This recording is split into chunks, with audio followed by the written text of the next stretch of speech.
I'm calling to order the meeting. Let's start with the approval of the minutes from the last meeting. I'm sorry, let's do roll call first. It's been a while. I'm out of practice. Roll call, please. Commissioner Bites, Here. Commissioner Doherty. Here. Commissioner Ishibashi, Here. Commissioner Mitchell. Here. Was almost a score. Yeah. Can you hear me? Oh, she's not we turned can't hear on. her. Okay, well, we see her, right?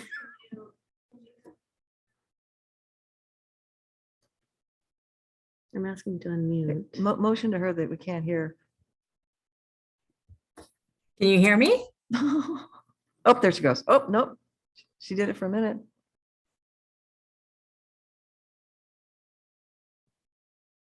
Can you hear me? Well, she's unmuted. She is.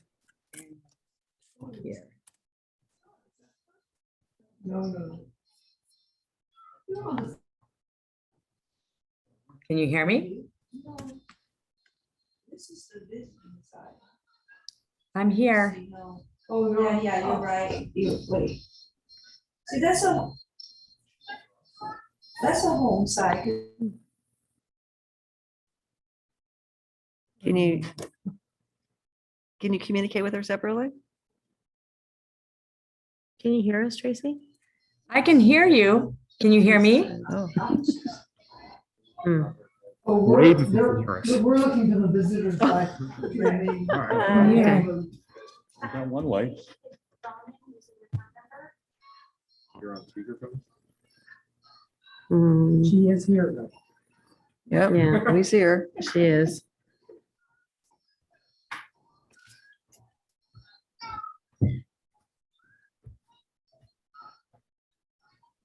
Get y'all, come on. Oh, we got a color cookie. There's two more running toward the ball. She's so fast. Wonder if she's connected to her audio. She got long legs. Yeah. Can you hear me? Well, we see that she's there. Commissioner Teeter, Here.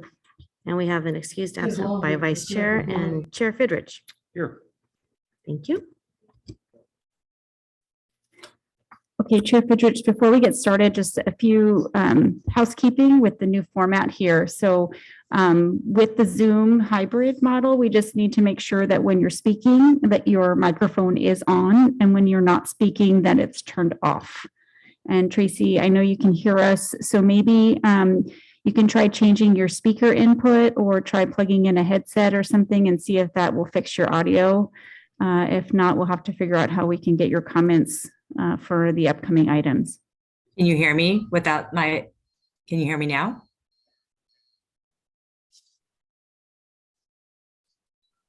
Can you speak up or?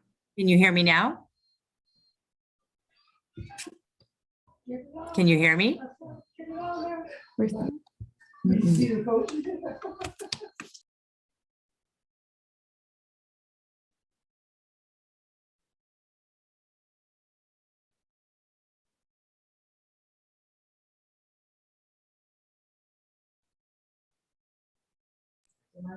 Can you hear me? Okay, I'm going to move forward then Yeah. with the approval of minutes from the last regular meeting, which was November 3rd, 2021. I'd like to move that we approve the minutes as, Come on, let's go, let's score. November 3rd. November 3rd. yes. And I'll second that. I Tracy? Abstain? Okay. For the ball. Yeah, and any no's? Okay, thank you.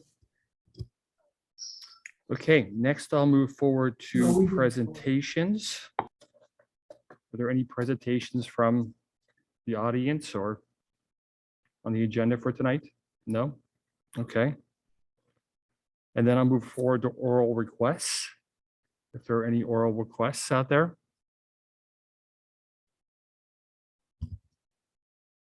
Okay, we're good there. So we will move over to new business. And the first piece of business is the appointments for this year, 4-year terms. Great. So I will start us off with a congratulations to Commissioner Doherty and Commissioner Bites, as you were both reappointed by the City Council at their January 18th meeting. So thank you for serving the Parks and Recreation Commission for another 4 years, and your terms will expire in December 2025. Please note that the following commissioner terms have been posted for their upcoming expiration in this December 2022, Commissioner Abraham and Commissioner Teeter. So as we get closer to that expiration date, our city clerk's office will be reaching out for anyone eligible to reapply for another term. Thank you. Thank you. Now we're going to move to the election for the chair and the vice chair for 2022. And Commissioner Teeter, please.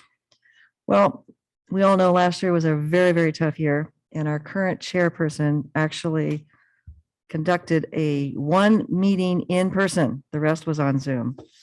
And I would like to nominate him for the next year in person. Bob Fidrich. I'll second that. Does Bob want to be the chair again, right? Maybe we should ask that. Well, I wasn't expecting that, but yes, I would love to do that. Thank you very much. Great, that's easy. Should we take a vote on that? Or do we have to vote on that? Yeah.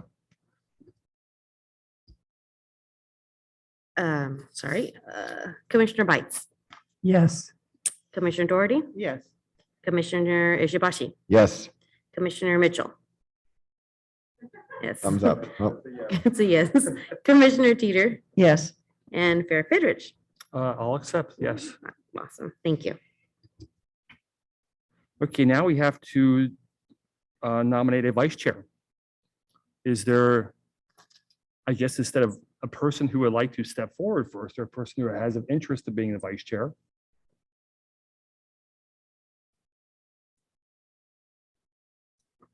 Anybody new? New reappointees who would like to? I was wondering if maybe Alan or Sharon would be interested in it. has anyone not been the vice chair? Has everyone been something? I've been chair. I have two. Have you? Would you like to be vice chair, Commissioner Bites? Oh, okay. Well, I'm up for. When's the term end? It would be for this calendar year, the chair and vice, That's it. but it would just be for this calendar But you'll be, year. yeah, you- Yes, it would have, the reappointments would happen again in January. Either of you like to? Commissioner Mitchell. Yeah. Commissioner Mitchell, would you have an interest? Okay.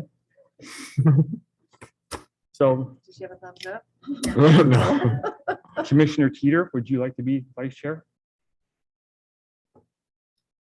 I will take that as yes. I will nominate Commissioner Teeter to be the vice chair. I second the nomination.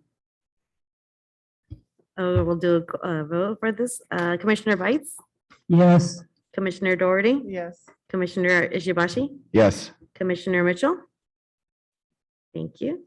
Commissioner Teeter. And Chair Fidrich. Yes. Thank you. See what happens when you're first in line? Next, we're going to go to committee assignments. We have 3 different committees. The first is Parks and Recs. And actually, I would like to nominate as the chair Commissioner Teeter again, because I know she does go to the parks quite often and goes for walks down there. I think you're doing a great job this year. You email us quite often asking us for our input. So I think you've done a great job there this past year. So I would like to nominate you to stay as the chair for Parks and Creek Trail. and I will second that. I don't think we need a motion to go through each of these. We just need, it's a chair appointment. So it's just going to simply be who the chair is and who Okay. else will be serving on that committee. Okay. Okay. Does anybody else like to volunteer to be a part of that committee? I would like to remain a part of that committee. Okay, I have not been on that committee, so I'll volunteer. great. Okay, next we'll move to the exciting committee, which is trees. I don't think there's been any tree. That's why I think I'll step up for that one if there's nobody else, because Alan was so busy last year. I will volunteer to be part of trees, either as the chair or as the member, if anybody else wants to. I'll volunteer as part of the tree. Okay, we got it. Didn't demand anything for sure. Yes, It's gonna be a fun year. Some new trees are growing. And finally, special events.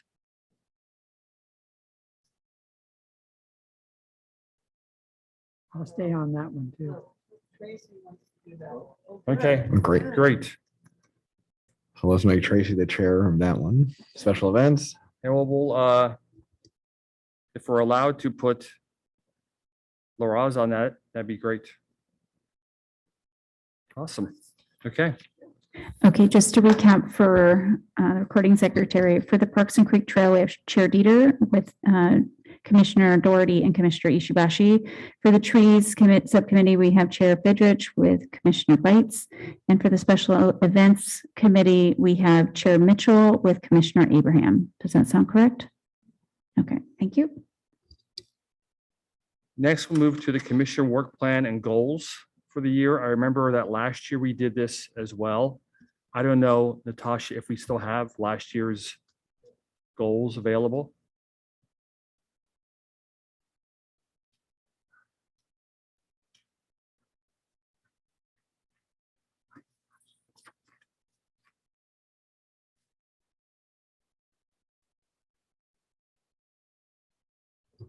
So what I just passed out is the work plan and goals approved for fiscal 22 for the Parks and Rec Commission. And so this is a working document. It's not to be approved today. It's an opportunity for discussion and some overview and potential changes. And staff can bring this back either next month or the month after for final approval. As far as discussion goes, my question would be, of course, the all-inclusive park has been completed. And I would ask Todd, is the Campbell Park expected to be done this year? There's doing new work downtown at Campbell Park, correct? Yes, I'll Is give that- you a much more detailed report on that in just a little bit, but Okay. it will be under construction in 2022, and it will complete before the end of the year as well. Okay. And my question is, I wonder if we would just substitute the Campbell Park in there for, where we have the all-inclusive park. Do a tour of that as it's being constructed, participate in the grand opening event. I think those are pretty easy swaps right there.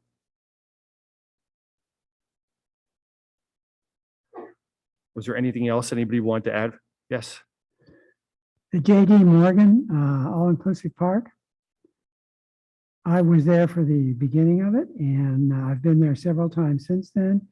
And I will tell you, it is absolutely a busy place with Oh, kids great. and their parents. One of the discussions we had was kind of the concerns about the parking lot area. And based on my visits there, the parking lot area is overcrowded. It's pretty used. And so that is kind of a question for maybe from here to bring up again.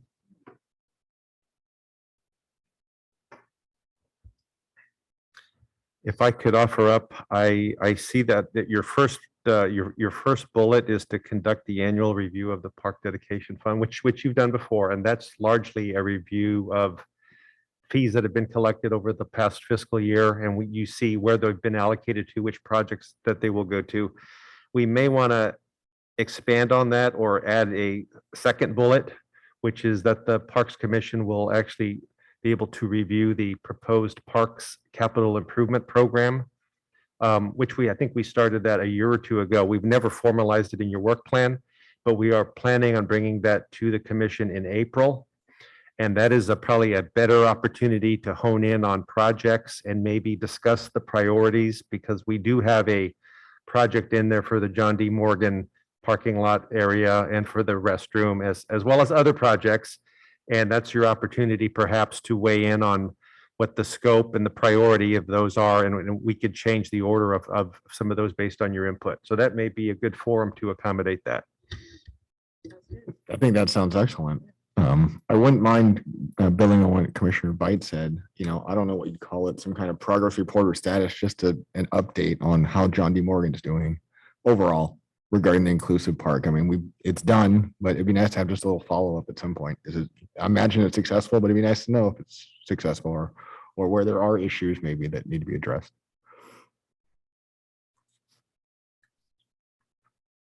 So do we want to add bullet number 2 as, okay, sub-bullet as Todd suggested? That was in the April timeframe, I believe Todd said. I mean, it seems like it can almost be a standalone bullet. It doesn't have to be a sub bullet necessarily. I think it's big enough to where it's its own separate item.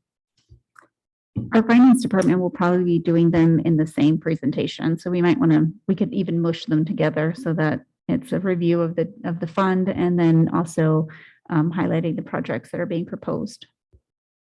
Do we need Todd to repeat that so we have the bullet item? I have, so for my notes, I'm going to mix it together. I'll bring this back in a report for review. So far I have the PRC to review CIP projects annually that are associated with parks or using parkland funds. Okay.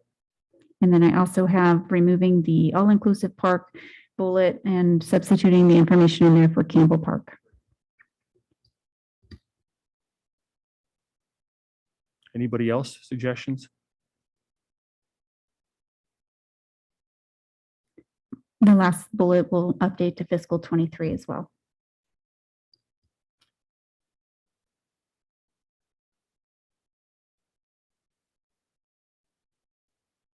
We move to the second part where it says commission goals.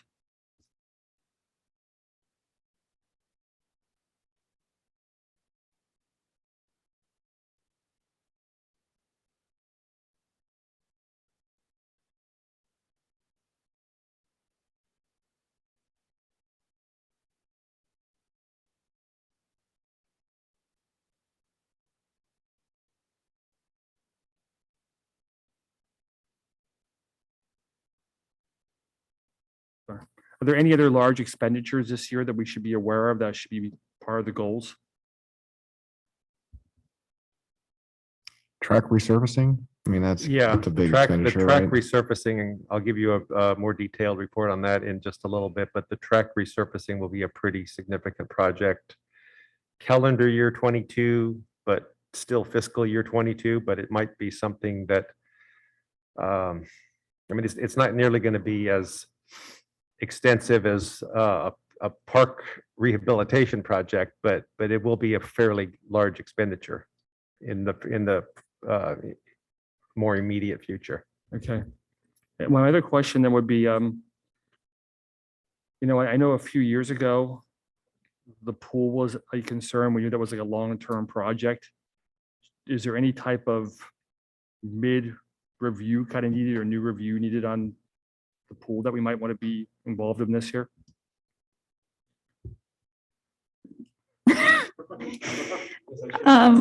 Yeah, so this one is a very challenging one. Yes, there is a need for repairs and possibly complete redo of our pool. It's a funding issue. It's big dollars. So without grants or outside funding sources going with that, it would be very challenging for us at this time. If you have creative ideas, I am more than willing to meet for coffee to discuss them. Well, I guess should we put down maybe just as one of the goals for the commission as we represent the community out there, just to get at some point this year an update as to what those challenges are, thinking of long-term plans, and even, you know, maybe a discussion on bridging the gap to kind of help us find some of those funds. Maybe a brainstorming session. Yeah, I would concur. I think it's fair that the city's invested a lot of money in parks recently. Once Campbell Park is done, the parks will be in pretty darn good shape, right, for the foreseeable future.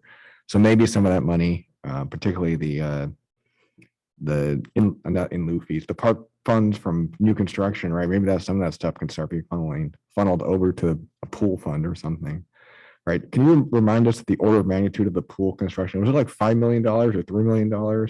I knew it was a big number, but do you Yes. recall what it was? Yes, it was $5 million. $5 million, okay. Yeah, Yeah, so and it's- that was several years ago. So Yeah, I can true. only imagine that Fair. that has gone up significantly Yes. since then. Okay. Yeah. But there are advantages to potentially discussing options for master planning that site for facilities as opposed to the open space and how to, plan it for the future. And that could be a discussion because that sets the stage for funding. So we could put some information. I can draft something together, bring back for your vetting next time. I think that's a great idea. Anybody else? Yeah, I think we have a good start.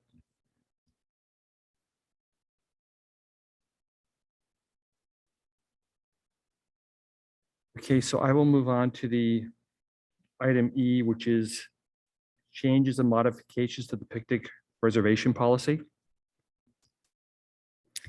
All right, thank you. Good evening. So tonight I've brought before you a proposed modifications to the picnic reservation policy. This policy is in place to provide a means by which members of our community can reserve a picnic space specifically for their use for the day.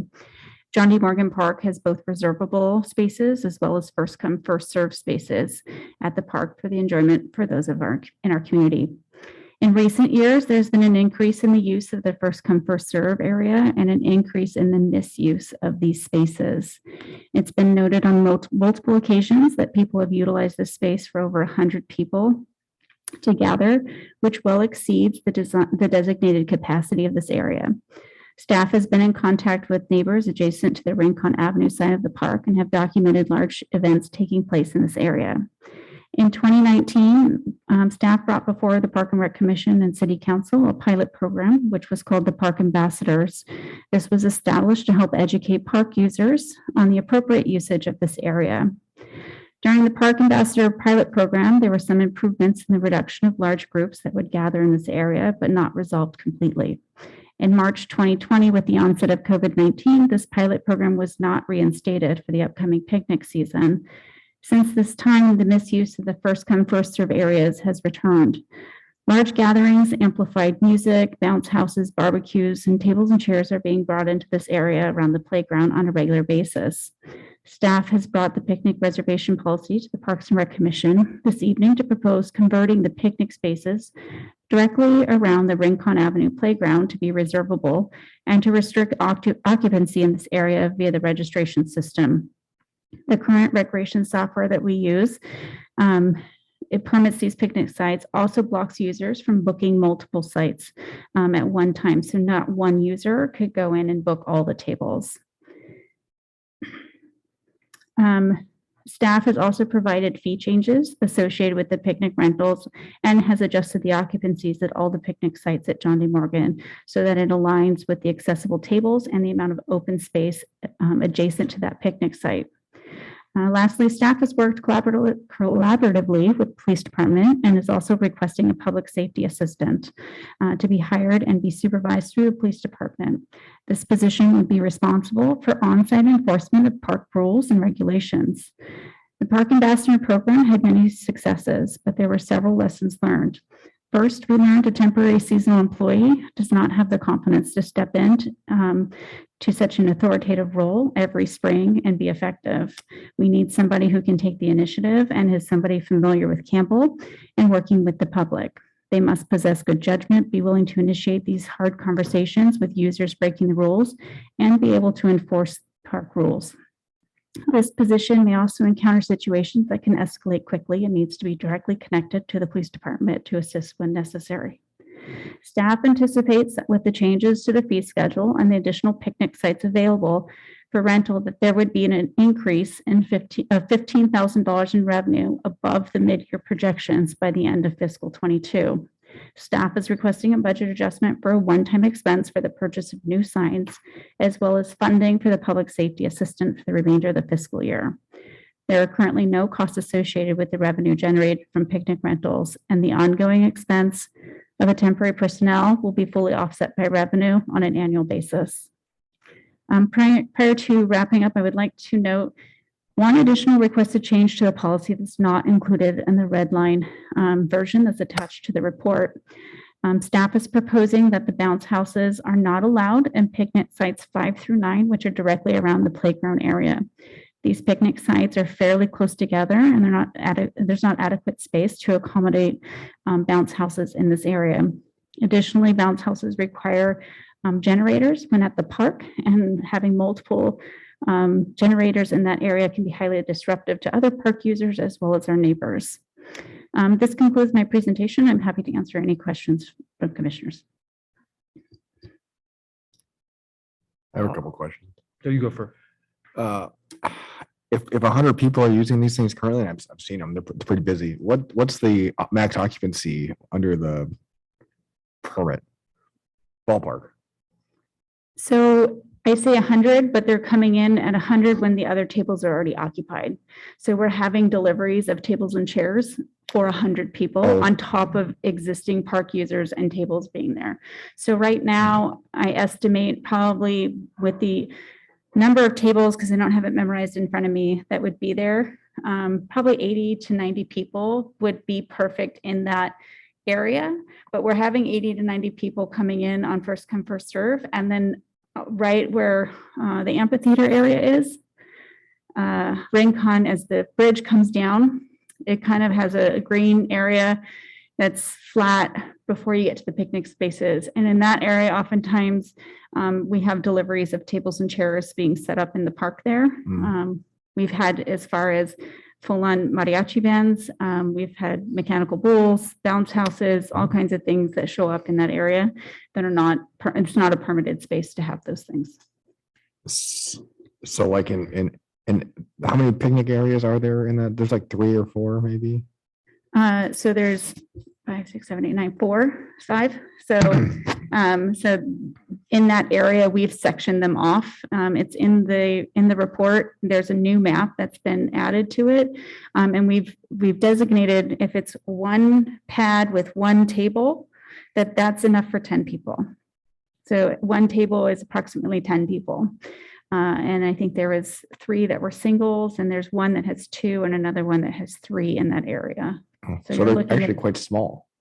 Yeah, they're Okay. very small. Because And- yeah, very, and very large groups. Maybe they bring in They're their quite tables. affordable, so it's $20 for the day, it's yours. But again, it's Okay. when people are coming in and having lots of people. And we know that people see a maximum and they always push that envelope a little bit. So we try to keep that very contained in that space. Okay. Well, yeah, my next question was how much it costs. So you already answered that. So thank you. My question is the issue a safety issue, an insurance issue, just an inconvenience to the people who are doing it correctly? All of the above. Yeah, so our permits for picnic spaces allow people to bring beer and wine into the park, as well as having a bounce house. Those bounce houses need to be one that we have on file with the city because they already have their insurance listed with us. When people are showing up and just setting up shop anywhere in our park without a permit, it creates a lot of extra trash, extra wear and tear on the turf, a variety of other issues on top of already heavily used space. And so, and yeah, it's disruptive. You know, if you live in that area, there's normal playground and picnic area noise, and then there's like excessive, area noise. So we're trying to be cognizant of that and approach it. Education is always going to be the first step in doing this, and it's going to take some time with whoever is hired for this position. But enforcement is really the key. And once people understand that you need to rent these spaces, it'll be hopefully more contained. And do the vendors that are certified, so to speak, do they know if someone calls and asks for a bouncy house that they should ask the person, do you have a permit, but do you have a reservation spot for this? So the ones that we have on file know where to drop them off and where they're allowed to drop them off.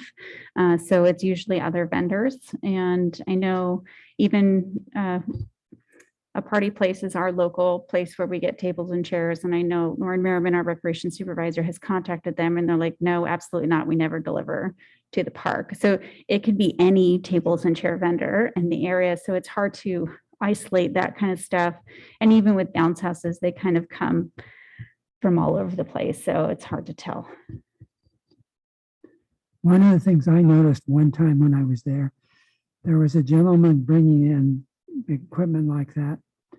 And he didn't, the equipment wasn't very fancy. It didn't look like it was a regular business enterprise at all, just as an observation. The other thing that's part of the reason the parking lots are so crowded is those people are coming to just visit the park that way. I will share from my experience with those vendors who bring them out, they do not look official. It's usually someone with a pickup truck and a flatbed behind them, and they're on and off in under 15 minutes and set up, and then they're on to the next gig. So yeah, they're generally not marked, unfortunately. This one was not one of those kind of enterprises. I have one other question. Have there been any, we'll say, disputes about someone kind of takes a table and someone else comes and says, yeah, I have this reservation, and a dispute occurs, so to speak? I think it has in the past, more recently. So we post at the picnic sites who is reserved for the day. So it's out there. The people who do the right thing and have their permit, it's very clear on their receipt and all the information for the permit that if someone is there and after asking them to leave, they don't leave, you can call the non-emergency number and police will respond and enforce the permit holder's ability to use that space. Knock on wood, it hasn't been something that's been brought to my attention very much in recent years. Are there other parks where you can reserve like a picnic area in Campbell? The only other park is Edith Morley Park, but there's no barbecues allowed there. Okay, so it's not, because that was my first thought. I'm like, Edith Morley, let's, obviously there's a demand, Yes. right? Yeah. And that one's always underutilized, but there's no barbecues allowed there, or No. that's the There's no barbecue stands and there's no barbecues allowed at that park. So when people do come and want a large group thing that doesn't require access to a playground, we do suggest that their activity, that we do suggest Edith Morley as an option for them because it is quite a bit more secluded and private. And the no barbecues is because, do we know? It's in the park master plan, according to the public works director. Okay. Okay. I was gonna say, yeah, it doesn't mean it can't be Doesn't mean it- changed. right, It seems like exactly. it might be a reasonable thing to change that just because it is a good place. It doesn't have a playground, but it might take, it needs more love. It's got- Usually it's a got taco capacity. truck or something would be Oh, that's fair, amenable that's because they fair. can kind of pull up and do it. That's a good So, idea. Yeah. Yeah.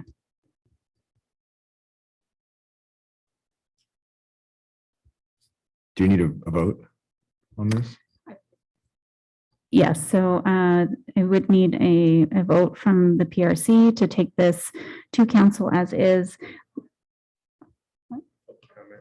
Oh, yeah, sorry. Thank you. You need to open it up to the public. Sorry. So, and any comments from the public on what we're talking about, this idea? Yes, please. Thank you. There we go. This topic was actually the reason I came, and the summary that you give is very accurate. Sorry, can you speak a little louder? We can't quite hear. This topic was the reason why I came, and the summary that you gave is very complete and very accurate. And I'm very happy that you brought that to the attention of this group. Thank you very much. This was spot on.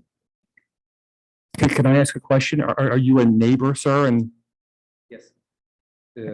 I live right across the Morgan Park, and there's a group of people with all the same view. The park being used for kids and hitting piñatas and running and having fun, this is completely fine, no problem. When people bring a little bit electronic music, nobody's going to see anything or some chairs. But the problem is exactly as you said, pickup trucks come, drop a lot of furniture off. The big parties, when you talk to them, they're typically friendly crowds. I've done this many times. But what typically happens, they turn the music down a little bit. An hour later, the music is back up. You hear the bass in your house, and afterwards you have lots of trash, and this is turning a little bit into a problem. And can I ask, does it go into the late evenings as well sometimes? Sorry. Does it go in late into the evenings? Yes, it does. Typically, not so bad. Typically, when it gets dark, most of the time people leave. It's typically families, but occasionally it does go longer. Great, thank you very much. Thank you. Natasha, before we vote, one other question. Do we have someone in mind who would want to go and do that? Would it be a current person who works for the city, or is it someone who we'd open up a job rec and try to find somebody out there to fill this? So I'm going to leave this to the experts in the police department and hire a public safety assistant that they find suitable. In the recommendation, while I don't think that there's 1,000 hours of enforcement in our parks, we are recommending the position to be 1,000 hours so that we can retain the person, have some consistency and reliability from year to year, and that it's a substantial enough position for this person that they'll want to stay. And there's, other things that we can occupy their time with support at the community center, with rentals or events in other parts of the city, or other work that the police department has. Great, thank you. And so I do need with the motion to include if it's agreeable to the commission, the changes about the bounce houses in the picnic areas 5 through 9 to prohibit them in that space, so that I can update the red line when I send it to council. Before we do that, can I ask a question that, now I forgot the question.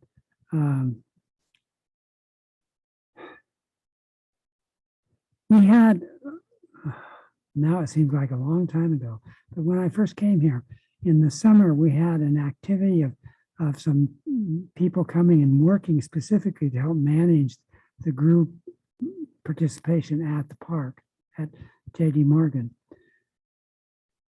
Were you aware of that? And did that work? And would that apply today? So our day camp program still operates in the summertime out of John D. Morgan Park, and we do have staff on site there, but they're there for the supervision of the children and the safety of the children, not enforcing the park rules or picnic obligations. We do use some of the 2 out of the 9 picnic sites. No, we use 3 out of the 9 picnic sites. So those would get reserved all summer by our staff for our programs, and the rest would be available to the public. I thought back there that they were also being used for where there was an overpopulation of a group, of helping get that focused and dealt with. Am I right or wrong on that? I'm not quite Yeah, sure. I I recall like understand. some park ambassadors or something trying to wrangle some of this. Yes, so that was I the think that's what he's asking about. Yeah. okay, yes. So there was a pilot program in 2019 that we did have. And like I said, it was somewhat successful, but we did learn quite a bit of things. And that part of it was simply, we can't have someone seasonal, who's off to college and then comes back. The training and investment in that person, it's too hard on staff to do that annually.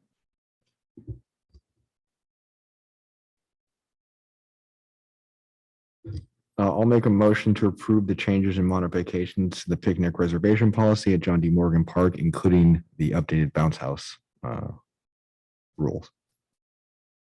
And I will second that motion. Roll call for approval. Commissioner Bites, In favor? Commissioner Doherty, In favor. Commissioner Shibashi, Yes. Commissioner Mitchell. Perfect. Commissioner Teeter Yes. and Chair Fidrich. In favor. All in favor. Any abstains? Any noes? Thank you. Okay. Thank you very much. Let's move to item F, which was the John D. Morgan Park dedication and opening. Yes, we're going to have about 3 items in succession here to update you on how we're doing with certain projects, things that have been completed, things that are in progress, and things that are coming up. So I think many of you know, just based on the conversations tonight, that the John D. Morgan All-Inclusive Play Lot project is complete. But wanted to give you just a little bit more detail about that, because we haven't met in person for so long. So that project was essentially completed near the end of November when the city took beneficial occupancy. What that really means is that the park is open to the public at that point, but is still under the care of the contractor, but it was open. We then also, so we kind of consider that more like a soft opening. We then held our dedication event on December 16th.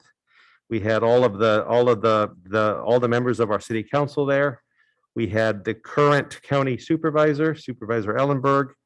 We had the former county supervisor, Ken Yeager, there, as well as a representative from County Parks and Rec. And the reason that the county had a role in this, for those of you who might have forgotten when we first brought this to you, is that this was over a $2 million capital project. Approximately half of the money, a little bit more than just a little bit over $1 million, came from the city's Parkland Dedication Fund. But there was a grant that came through the county that was specifically for the all-inclusive grants, all-inclusive playground grant program. And so we were successful in taking a portion of that money, applying and receiving that, and then applying it toward the John D. Morgan project. So that was a great project. We're glad that it's wrapped up successfully. I will point out that at the dedication event, we did have 3 Park and Rec commissioners there. So thank you, Commissioners Doherty, Abraham, and Bites, for attending.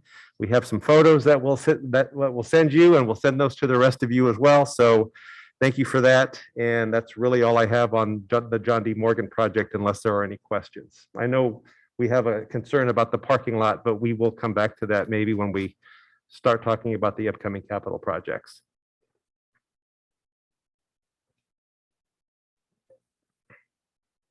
Okay, rolling right into Campbell Park. I think many of you know that we actually started the Campbell Park design before the John D. Morgan project. The plan once upon a time was to do Campbell Park first, but once we obtained the funding for John D. Morgan, we had really some time constraints on that, and so we kind of had to let that one leapfrog ahead. But when we finally did finish the design for Campbell Park and we were ready to go out to bid, and I will just remind you that it's not simply a playground rehabilitation project, which will be fairly elaborate there, but it's also a complete replacement of the restroom building for capacity issues. And when we completed the design on that and went out to bid, we opened bids in August, in just this past August, toward the end of August. The engineer's estimate was just a little bit over 1.6 million to do that work. The low bid came in at almost 2.3 million. And there were 2 other bids that, of course, were a little bit higher. So we kind of had to mull around how we were going to perhaps address that. And so we did some consideration of things that could be, kind of rescoped. We had an issue with, we had specified a specific vendor on the restroom building. Maybe we could change that and perhaps go with a different vendor. So we put together some alternatives that we took to council in November. And the staff recommendation at that time was to respec the restroom to where it didn't have a specific manufacturer, and then perhaps make some hopefully our intent was that they wouldn't be significant changes to some of the play elements, but that there would be some changes. But even taking a look at what that did to the revised cost estimate, the best we thought we could do at that point was to bring down the estimate by about $100,000. Because keep in mind, we've got a lot of supply chain issues, there are materials issues, and even when you think you've got a handle on pricing and cost estimates, sometimes you actually don't, right? So there's a lot of uncertainty out there. So what this really came down to was a discussion at the council to either reject all bids, rescope the project, and perhaps save $100,000, or do you take the existing bid that you have in hand add the $600,000 to the project and just move forward. And although that was not the staff's recommendation, that was our next best alternative. Council went with that alternative, so we are not rebidding the project. We were able to add that funding to the project. We're moving forward with the original scope as is. We're not making any significant changes to the scope of that project. We do have we're awarding it to a company called Goodland Construction. Construction should begin in March and completion date is targeted for October. And over the course of that time, you will find that our restroom building will largely be out of commission. So we will have to have some temporary facilities in the park over that time. But just want you to know what the projected schedule looks like. So that's where we are with Campbell Park. I have one question, Todd. Are we guaranteed it won't be more than 2.1 million? Because I know cost of materials, Well, weekly, it seems like anymore. yeah, that's a good question. So we do have a bid in hand from a contract. I mean, that's a signed bid, right? So they've kind of got to stick to that, right? Now, where you do have some uncertainty is anytime you're doing a project where you're taking out old structures or old play structures, old buildings, you're likely to run into some amount of unforeseen conditions that might require some additional design or additional work along the way. And should we get into something like that, and we have to explore the issue of change orders for a particular purpose, the higher material costs will likely come into play at that point. But for the base project that we've awarded, the contractor really can't change what they've bid already. And we've had some ongoing conversation with them, and they're pretty happy with moving forward with this project, because part of awarding the contract after, because by the time we awarded it, we had really had the bid in hand for almost 3 months. And so we don't just simply make a decision that we're going to award. We had to have some ongoing conversations with that contractor, and they are certainly willing to stand by that bid and move forward with the work. But sure, there's always going to be some level of uncertainty there if you get into unforeseen type work. Has the contractor reassured you though that he can get the materials? You know, because there's been this thing about they can't get the materials anywhere. And that would jack up the prices. Yes. So that's what they have assured us that, but you really never know until things are on their way, right?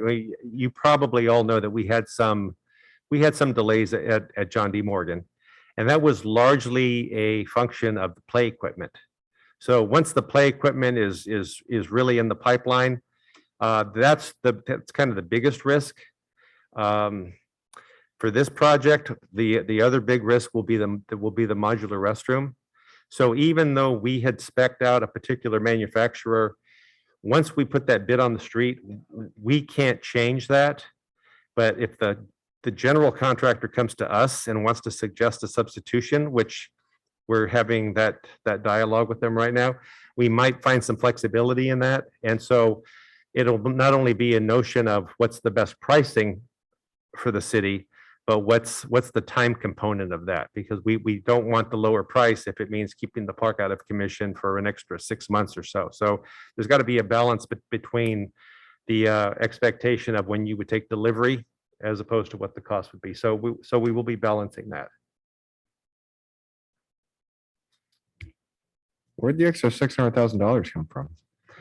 The park dedication fund. Okay, that's what I was figuring it would happen, or Yeah. where it came from. Okay, well, I mean, overall, I think it's good to get it done now. It's probably, the cost isn't going down, probably. It's not. So, yeah, it's good. But I'm going to tell you a little story right now of how we saved almost 200,000 out of the park fund. So we are trying to make up for that, right? So our favorite track out at the community center. This was a funded project in fiscal year 21, which is all like a long time ago, right? Last fiscal year. When we originally funded that project, we were trying to take advantage of some of some community development block grant funds. So, some of you may have heard of CDBG funding. It's a program that runs through the county, as many of you know. And when we had originally scoped out the project, we had the track resurfacing project pegged at about a $300,000 project. I think just a hair under that. We had 223,000 coming from the Park Fund, and we had 67,000 coming from CDBG. So that's about a $290,000 project. My mistake. And we were moving forward with that. And our ongoing conversations with the staff at CDBG kind of led us along this path that, if you look at fiscal year 22 funds, there may be quite a bit more available. So we assessed our timing of the project. And what we have been able to do is we are currently working on a funding agreement with our colleagues over at CDBG that will make this a little bit more extensive of a project. Earlier on, we were talking about trying to patch and seal cracks and resurface where appropriate. What we're really looking at doing now is a complete removal of the rubberized layer all the way down to the asphalt layer, repairing the asphalt as appropriate, and then coming in with a brand new layer of rubberized surfacing. We're thinking that that's going to be closer to a $400,000 project, including design, engineering, inspection, and not to mention construction. But when we've rescoped that and we've reapplied for funding, we will actually be receiving $365,000 from the CDBG program. And so the city investment will actually decrease from $223,000 to $40,000. And that's a project that, as I said earlier, it'll be a completely new surface. I think we're going to end up with we'll end up with a better product. We'll do all of the kind of the sub-base repairs as necessary. And we are currently kind of on a tight schedule because CDBG likes to grant you the money and have you complete the projects all within the same fiscal year. So we're working under the assumption that we need to finish this project by June 30th. And where we're headed with this is that we've basically got the plans and specs ready to go. We should be awarding, we'll put this out to bid sometime in February. And if things go well, the work will be done over the months of March and April. So you would expect that the track could be closed for up to those 2 months. We'll adjust that, we'll have to see how we do on bids and some other things, but that's our plan with that. And that's what we think we're headed, and we think we're going to get we should get a better product out of that. That is the most used track I've ever seen. It is. That's fantastic. I mean, I think doing it right, all the way down to the base is probably the right decision. And if it does come over 400,000, it sounds like there might be some little extra room in the park dedication fund too, because probably will come over that, right? I mean, yeah, we've had a lot of people putting in a lot of work on that. Not the least of which, 2 of the 3 or 4 people that have been doing that are in the audience tonight. I think many of you know Alex Mordwino, our maintenance superintendent. I'll be talking about him a little bit later. We have our street maintenance supervisor, Ron Termina, our park supervisor, Bob Shazinski. And of course, we've got some folks from our engineering division, most notably our city engineer, Amy Olay, has been working really hard on this as well. So it's really been a group effort to kind of raise the priority and get this done in a tight timeline. Well, it's exciting and we very much appreciate it. Do you know what color the track is going to be? And unless we get any input otherwise, we're probably going with the same color, but we are certainly open to input. Was that red at one time? Is it, or is it maroon? Would we call that red? Yeah. Okay. Got to put the city of Campbell logo somewhere on that track, Wouldn't that be nice? Uh-huh. Now, one question I do have, Todd, once it's complete, what is the lifespan? Well, that's a great question, because I will tell you, I can't speak for everybody else here, but I will tell you that I've certainly learned a lot about tracks as Ron and Alex and Amy have been doing all the research, and that I really didn't know much about the construction layers of a track before, not really knowing how thick that top layer of rubber is. So what I think I've learned over this time is that, it's essentially an asphalt track. That's essentially what you have with about yay much of rubberized material up top. And that rubberized layer, most manufacturers will tell you that that's about a 10 to 12-year lifespan, and we're probably at about 15, right? So, but it's just like street maintenance. There are maintenance measures you can do along the way that will help extend the life of that. So this is a fairly extensive resurfacing where we're taking all the rubber off completely and essentially starting over. Once we put this new layer on, there are probably some maintenance practices that we could do along the way, maybe at the 5 to 7 year mark, that then might extend that to where we shouldn't have to be doing this again for another 10 to 15 years or perhaps longer. We'll see, but that's the plan. I think we're going to be probably doing a little better job with interim maintenance measures on the track, though, at more frequent intervals. And will there be a sign up kind of like in March, new track coming? Yeah, like your dollars at work type thing? we know we're going to have to do a lot of outreach and a lot of PR with this because the track is so popular. It'll probably be up on the signboard at the community center. We're going to have to give people a lot of notice that it's closing, why it's closed, and when will it be open. So those are all going to be really important for us to communicate out. I think the PR is also, people are going to be thrilled once they hear. Right. So that's going to be great. Yeah, and you might need to do some turf repair on the large field next to it, because I'm sure everyone will just be burning holes back in that thing, right? Well, And I mean, they had a COVID ring around it now. Yes. That's why double in size. So there's probably not going to be a lot of turf watering, while this is under construction. So we were actually just talking about the turf out there this morning, and that we may have to let that field kind of go because it won't be accessible anyway. So that field may get very little, if any, water over the duration of the track reconstruction. So when the track is done, we'll probably have to do a turf renovation on the field to get that back up to speed as well. But all that will be worth it, I think, in the long run. Great news. Start with the good stuff first next time. Okay, awesome. Let's move over to committee reports. First, we have Parks and Creek Trails, Chair Teeter. I have been out to the Campbell trails quite a bit, and I'm pleased to say there's always people out there. Maybe a third of the people are wearing their masks still. And I saw the trees that have gone into the north end of the park. They look really, really good. I was by Stavanovich. Is that how you say that? That is a very busy park with moms and little kids. I was quite amazed and pleased to see all the activity there. Any other members to any of our other parks? No, I've been over to John D. and Fisher, and those are looking really good. So thanks to the public works crews. I have one comment. I'm sorry. Yeah, You want to go ahead? I've been around the track area, not on the track, but in through that area, walk my dog through there almost every day. I mean, it looks really good. I mean, there are a lot of kids. I see this, I think they're school kids playing on that new play equipment, relatively new play equipment. So that's good to see. And I've been on the Rincon side of kind of John D. Morgan Park, where I've seen all the picnickers, which, it's nice to see that many people using the park. Granted, they may not be doing everything they're supposed to out there. Yeah, I have not been to the Campbell Park in a while, but my wife was there about a week ago.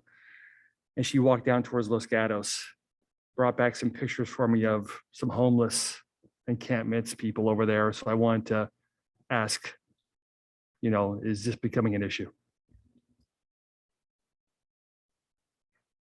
Well, I think the short answer is it's becoming a more significant issue. I mean, it's been an issue for years, right? I mean, I remember like my first couple months on the job, Alex was taking me on a tour, and we were looking at the road crossings at Bascom Avenue and Hamilton, and there were encampments all along those areas, since I've been here, which is going on 8 or 9 years now.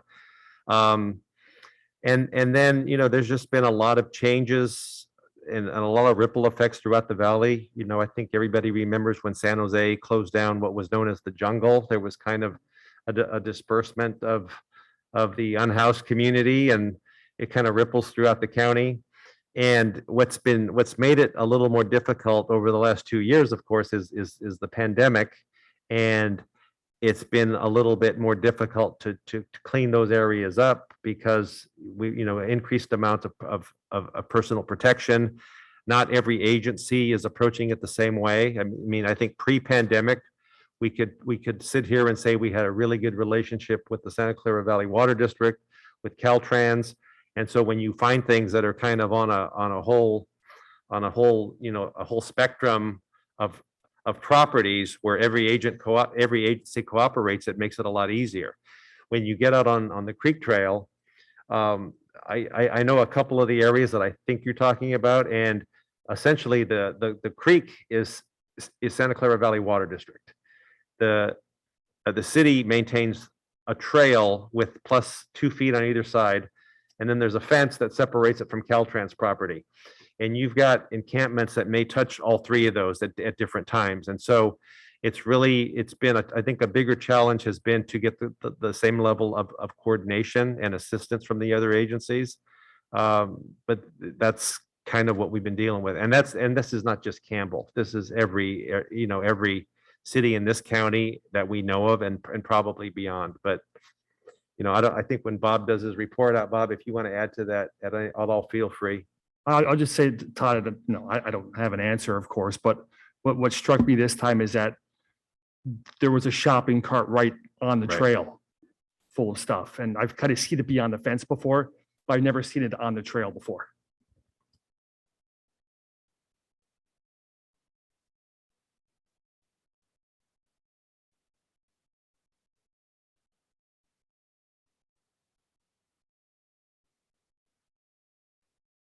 So. Nothing to report. Last one. Okay. And special events.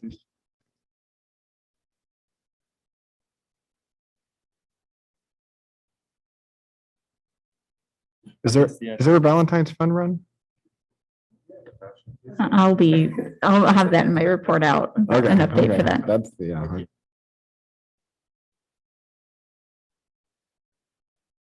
Yeah, what I'm going to do is I'm going to ask Bob Shazinski to talk a little bit more about what he's encountering on the operation side, and then we can take it from there.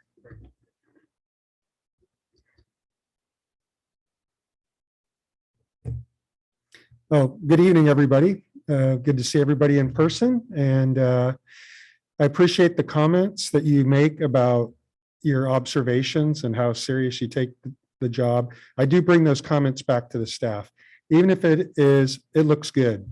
So they like to hear it and they appreciate it. So thank you. We did have a somewhat informal Martin Luther King Day of Service celebration, if you will, at Edith Morley Park. We had some volunteers come out there and sand and clean up the wooden picnic tables, which are really nice because the wood's nice and warm. It's not concrete, and stained them. It came out really beautiful. They're actually going to finish up the work on President's Day as part of their project. So that's really, really nice. We did have 20 yards of organic soil transported over to the community garden at Edith Morley so that folks could top off their garden beds and prepare for the spring planting. And as I understand it, that's been very popular.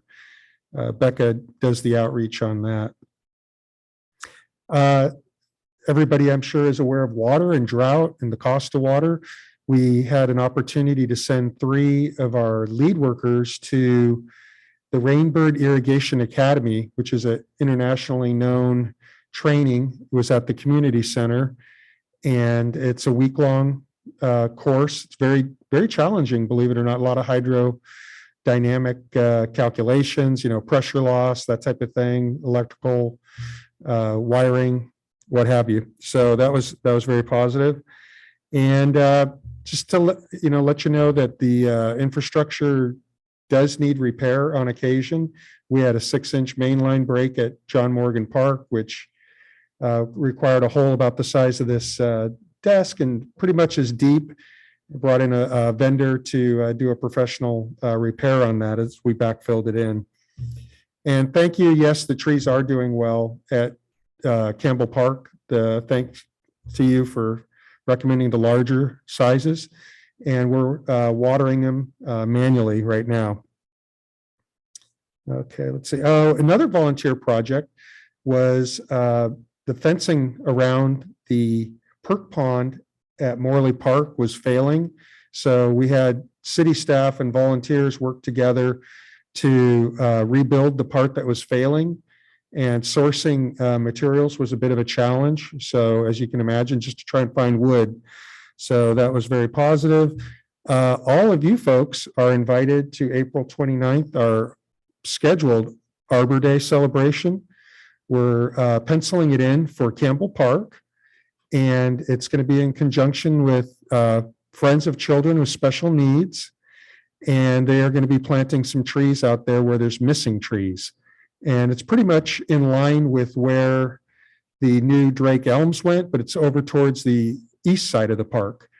And the reason we're using Friends of Children with Special Needs is they all work together so they can do the planting. If we had it open to the public, who knows what we might encounter. So we're hoping that moves forward.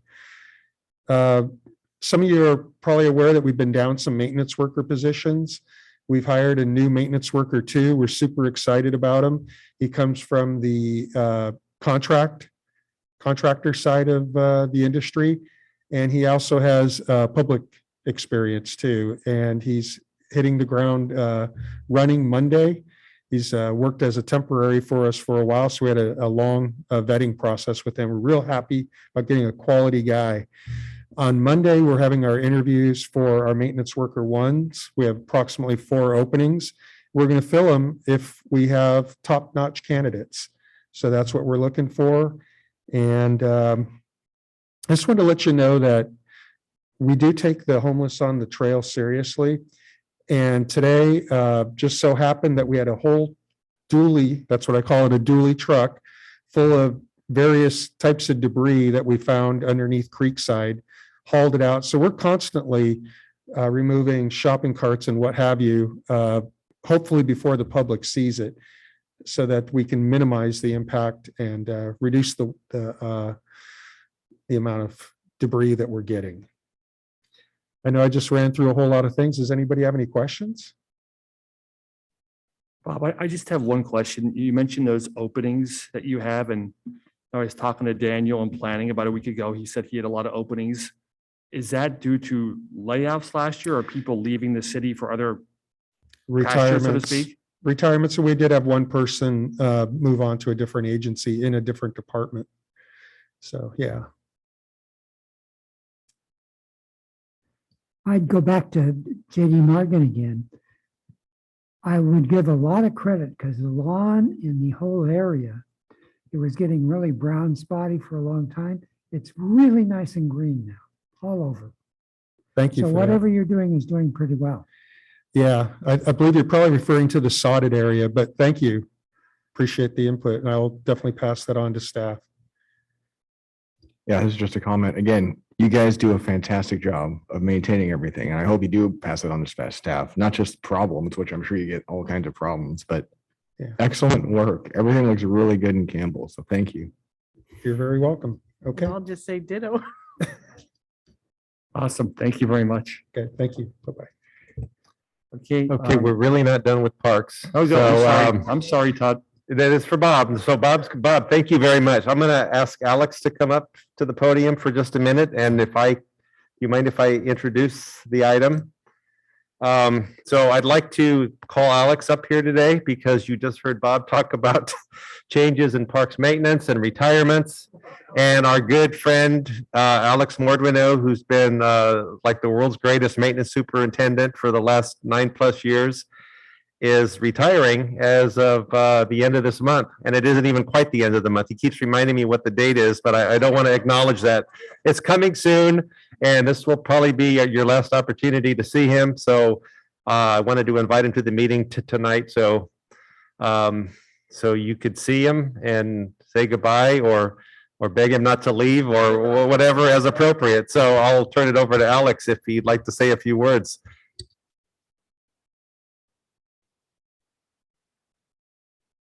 I'm usually up there. So, things are starting to become real. This is kind of one of those moments where it's starting to feel real, to start saying goodbye. I was cleaning out some files and some emails during the week and seeing some projects that I've had the pleasure of working with and people working with on projects and been reaching out to them. And so this past week is one of those moments or has been realization starting to set in. I've been working full time for the last 44 years and almost 35 years in public service. And I've really enjoyed my time here with the city of Campbell. The projects have been great. I've had a lot of freedom. Todd has empowered me to do some great things here, which I feel really good about. Seeing some projects being delivered, working with people like Natasha and Regina before, and Lauren, who's here. And, it's hard not to get sentimental when you start looking at the things that you've done and people that you've worked with. And I have two really good friends sitting here now, people that I'm really am proud of in the work that they've done. I've had the good fortune and good, one of my feathers in my caps. I hired Ron. I brought him on at the city 8 years ago.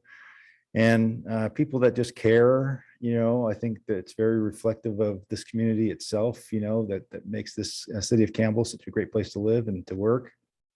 People that care. And, Ron and Bob are a couple of my favorite people. They are just dedicated and I feel really good about who they are and what they'll be doing when I leave. Very appreciative of Todd and his mentorship and the relationship that I've had with him over the years. Parks has been a great area to work in. I just love being out in the community and seeing people and volunteer projects and out and just the day-to-day things that happen out in parks. It's been really, really great. I guess that's, really, thank you, each of you. I got to know some of you better than others. Sherry, when you work for Campbell, I really have enjoyed our time together. And, Alan, on some of these projects and just, seeing you guys out at the volunteer projects, it's been really wonderful. Sad to go in some ways, but don't look for me after February 25th. I'll be rolling down the highway somewhere. I'll be, my wife and I bought a motorhome a couple years ago, and we've been seeing the U.S. in ways that I've always dreamed about seeing. And so I don't plan on selling my home or anything. I'll be living in the area and, making the best of life. Thank you. Thank you. Appreciate that.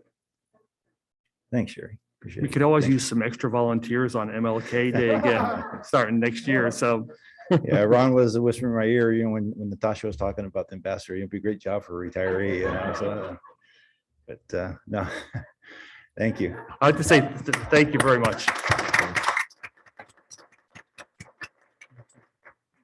I want to say one thing. I appreciate your passion, Alex. I work in local government. You see people that are passionate. Clearly you're passionate. I think it's my 6th year on this commission, and I very much appreciate what you've done for the city while I've been here, and obviously beyond that or before that as well. So thank you so much. And one more item. So I wanted to also take this opportunity because Alex is leaving so quickly, and we've talked a lot about Ron, Ron Termina. You may not know him as well as Alex, but I will tell you that he's been very instrumental in a lot of projects that have happened in parks. He was very instrumental in having the bridge repaired where the trail goes under Campbell Avenue. You may have noticed a pretty significant project in there in the last couple of months. He and his crew facilitated the construction of the alternate pathway through Campbell Park so that we can shift the picnic areas over. And he really is, he's kind of the one that's really going to be has been and will continue to be on point for the resurfacing of the track. And, Alex is leaving soon. And so we're going to appoint Ron as the acting superintendent. So you'll probably be seeing a little bit more about Ron, but wanted to make sure that you could put a face with the name. So Ron, would you like to maybe come up and say, hey, how you doing, or something to that effect, and we'll move on? I mentioned that Ron was one of my favorite people. And my bad is I'm meant to call out my favorite person sitting over here on the Yeah, that's left-hand right. side. So Becca's somebody else I'm gonna take credit for bringing on, and she just has really brought a great spirit to our workforce and the day-to-day activities. And so anyway, I would be really remiss by not mentioning Rebecca. So I'll turn time back over to you. Oh, no, that's fine. No Little- problem. Little guy. Yeah, that's it. Yeah, I think I know a few of you. I've met a few of you already. As Alex was saying, I've been here 8.5 years. I came from the private sector. I was in a large construction company as a superintendent, and I was up at a point in my life where I wanted to make a change. So this opportunity came up here, and I came to work here. So it's been a good thing for me. I've really enjoyed working here. There's a lot of nice people. You just kind of feel like a family. I mean, in our administration building, we're co-workers, but we're almost like a family too. So it really makes it nice, the environment to work in. I've been in, like Todd was saying, I've been involved in quite a few projects of E-Wing at the community center. I was involved with Natasha on the remodel of the 3 rooms there. I try to get around to all the different departments I've dabbled. Right now, I'm overseeing the fleet department, purchasing new vehicles, police vehicles and everything. So I'm looking forward to the challenge. I know it's an interim position, but I appreciate the opportunity to do it. Todd has faith in me, and so does Alex. And then I have Rebecca here to she's like my mom here at work. She makes sure she keeps me in line so I don't get in trouble, you know. But I am looking forward to the challenge. And like I said, I have good people that support me. I have Rebecca in the office. I have Janine, who's also in the office. Bob, we have as a park supervisor. We have a lot of good people in place that really care about this. So it makes my interim position there so much easier. I'm really looking forward to the challenge, and you know, when the opportunity arises that they go out to try to select somebody, I'm definitely going to put my name in the hat, and we'll see what happens. But I appreciate the opportunity at least to try and see. If I may say once in 4 months, oh God, I don't want anything to do with that. I'm running the other way, but I appreciate the opportunity. So thank you, Todd, very much for having the faith in me, and Alex, the nice words. Alex has been, like I said, Alex is my boss, but we've became good friends. I mean, we go in and I go into his office and we start talking about a project, but then we get off on our personal life and we start talking about our kids and everything. And I just feel so comfortable talking to Alex. I could talk to him about anything. It's just like talking to my own parents, where, you know, he's not, not I'm saying that he's a very young parent, but I feel very comfortable. You know, Alex is the type of person you could talk about, and he's not going to judge you and everything. And he feels comfortable talking to me. So I really appreciate that. That means a lot when you can confide in somebody and you can talk to somebody, you feel good. I mean, so I really do appreciate that. Just So for the record, I'm only 3 years old. yeah, but thank you for letting me come up here and speak a little bit, and hopefully I'll get to know everybody a little better. So appreciate it. Thank you so much. Thank you. Okay. Look forward to working with you. Thank you. That concludes our report. All right. Okay.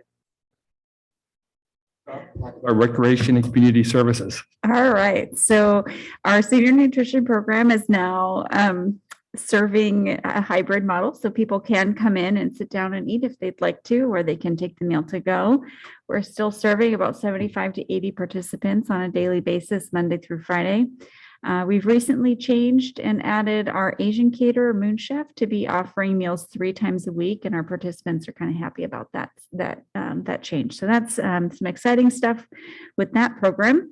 The Adult Center continues to offer a variety of fitness classes to the 50+ community. Several art classes have also returned, and we're looking forward to offering trips in the fall and resuming some of the special events. At the council meeting last night, we just got the approval to hire the recreation coordinator a little bit earlier prior to the start of the next fiscal year. So it gives us a little bit of time to get them onboarded and be part of our team in the summer. AARP is also hosting free tax services again this year for those in our community who need the free assistance. You can make appointments in person only this year. So it's every Tuesday and Friday from now until February 15th. You can come make an appointment. On Tuesdays, it's from 1 p.m. to 4 p.m. And on Fridays, it's 9 a.m. to noon in room C35. Our community center continues to get rented regularly, as well as our gyms. So that program area is moving forward like gangbusters. The Campbell Historical Museum and the Ainsley House are both currently closed, and the Ainsley House will reopen on March 4th. The historical museum's in the process of moving their entire collection out of the back storage area in the Firehouse Museum, so that the flooring in that area can be abated from asbestos and then replaced. So it's a very timely project where staff has to build shelves inside of the exhibit hall and catalog the movement of every piece of the item and every collection item. And then as they move stuff out, then they can do the abatement, and then everything has to go back, but everything has to be tracked throughout the move. So it's going to take some time. The Campbell Museums are also doing a juried art show. It's themed Reflection and is currently accepting art submissions through March 31st. There are some restrictions. So if you know someone or if you yourself would like to submit, you can find more information at www.campbellmuseums.com. And if any of you are interested in being a judge for the artwork, please let me know. They are always welcoming help.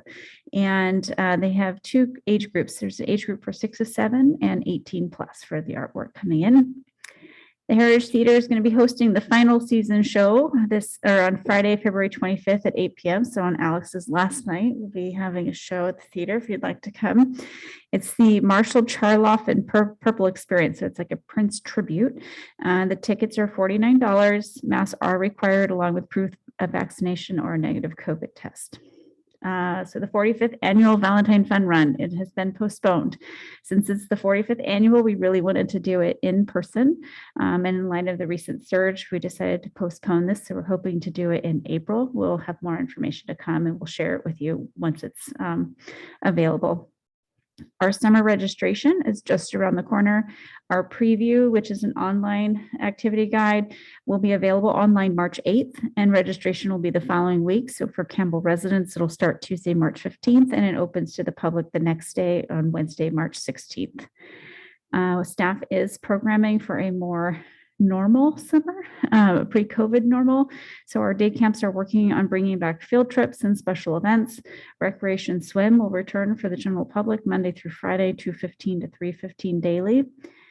Summer concerts will return this summer for a short series prior to library construction commencing. So we will squeeze in a few.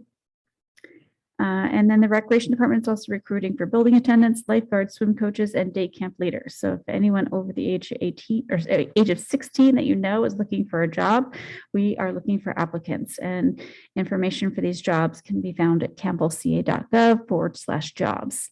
And lastly, we'll be recruiting for the recreation manager after 2 years. So this position has been vacant for a long time, and it'll be likely opening in the coming weeks, and hope to have a manager position filled by April.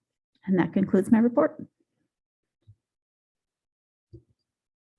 Nice to hear the concerts will be coming back in the summer. That's great. Did I hear correctly? This is more personal, that the summer camps are planned to be like regular summer camps this summer? That is correct. Okay, just want to make sure. Thank you. We're doing our best. Buses are proving to be challenging at the moment. Okay, it's good news though. It's great. Okay, so we move to the last piece, good of the game. Anybody want to start? All right. I'll start it off. I'm just gonna say, I'm glad that we get to see each other in person. Yay. I agree with that. It's great to be back and have us here. I will concur. I will be happy when we don't have to wear these anymore, but this is good. Good start.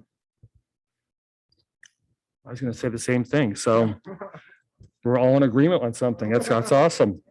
So anything else? That's a good one to end. So that's it. With that, we're gonna adjourn the meeting until the next meeting next month, which is scheduled for March 2nd.